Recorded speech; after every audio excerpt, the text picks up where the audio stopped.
अजीबो गरीब बहू। मोनिका बहू से सब परेशान थे। कारण था उसका नेचर, जो शादी के 8 साल बाद भी किसी को समझ में ही नहीं आ रहा था।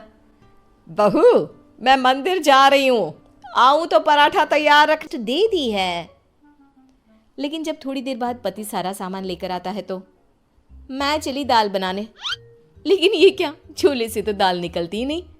ये क्या है जी, दाल क्यों नहीं लाए आप? अरे लिस्ट में लिखा ही नहीं था तो मैं कैसे लाता? जो जो लिखा है सब लाया हूं मैं।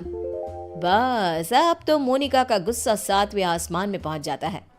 अरे नहीं लिखा तो ये मतलब कि तुम लाओगे नहीं? कम से कम थोड़ा सोच ही लेते।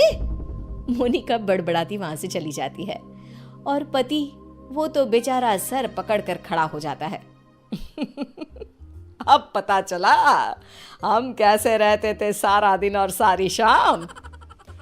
हाँ पापा, मम्मी की आदतें तो समझ में ही नहीं आती। कल मेरी सहेली को भी भगा दिया। एक रोज तो मुझे इतना परेशान कर दिया कि मैं अपना सर पकड़कर ही बैठ गया।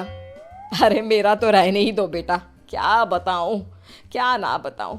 अरे पता ही नहीं चलता किस पल क्या समझ जाए और क्या समझा दे। समय निकल रहा था, हर कोई मोनिका से परेशान हो रहा था। किसी के पास कोई उपाय नहीं था कि कैसे उसकी आदतों को सुधारा जाए। फिर एक रोज, अच्छा बेटा क्या खाओगी आज? माँ कुछ भी बना लो। कुछ भी क्या होता है? अरे बताना रानी बिटिया को क्या खाने का मन है। माँ पालक पनीर। मेरी बेटी पालक पनीर खाएगी। लेकिन बेटा पालक तो है नहीं, कुछ और बता। माँ बहुत दिनों से छोले भटूरे नहीं खाए। ओ, वो कैसे बनेगा बेटा? उसके लिए तो छोले भिगोने पड़ेंगे ना।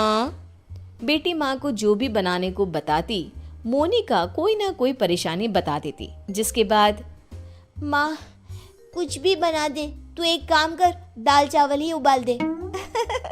वही तो बनाया है बेटा, चल जल्दी से आजा खा ले। माँ चली जाती है लेकिन बेटी परेशान हो चुकी होती है।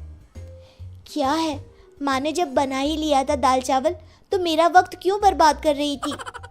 तभी वहां दादी आ जाती है। क्योंकि तेरी माँ है ही ऐसी, यहाँ तेरे पास आने से पहले मेरा भी सर खा कर गई है। क्या कर सकते हैं अब? पर दादी ऐसे हाथ पैर बांध कर भी तो नहीं रह सकते ना।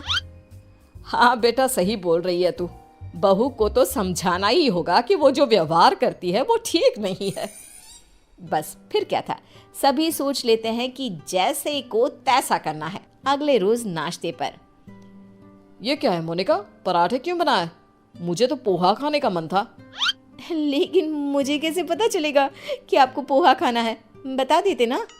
बिल्कुल वैसे ही जैसे तुमको लगता था कि मुझे ये पता होना चाहिए था कि दाल लानी है। मोनिका को कुछ तो समझ में आ जाता है लेकिन वो शांत रहती है। फिर अगले रोज, माँ जी वो कल ना मेरा व्रत है, तो बताइए ना शाम की पूजा कैसे करनी होती है? कौन सी पूजा, साड़ी वाली या सूट वाली? माँ जी साड़ी वाली।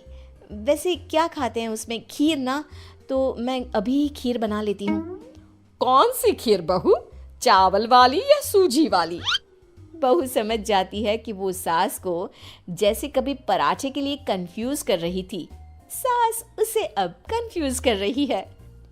तभी डोरबेल बजती है। सामने होती है पड़ोसन, जो मोनिका से मिलने आई होती है। अरे बिटिया, माँ को बुलाना अपनी। माँ को? लेकिन इस वक्त आपको क्या काम है? छोटी सी है लेकिन सवाल देखो, पुलिस की तरह दागी जा रही है। बेटा उनसे चीनी लेनी थी।